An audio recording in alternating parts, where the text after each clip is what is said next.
కాబట్టి ఇది సమాప్తమయ్యే పుస్తకం కాదు. మళ్ళీ మళ్ళీ మళ్ళీ మళ్ళీ చదువుతూనే ఉంటారు. ఎంతవరకు చదవాలి? ముక్తి వచ్చిన వరకు చదవాలి. ముక్తి వచ్చిన తర్వాత మళ్ళీ చదువుతా ఉంటారు, వేరే వాళ్ళకి చెప్పాలి. సరే, ఒకటవ శ్లోకం ఒకటో శ్లోకం. ఓం శ్రీ పరమాత్మనే నమః. శ్రీమద్భగవద్గీతా అథ పంచదశోऽధ్యాయः. పురుషోత్తమప్రాప్తియోగः.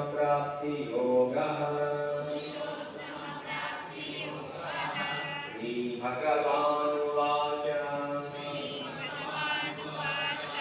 ऊर्ध्वमूलमदशाकम्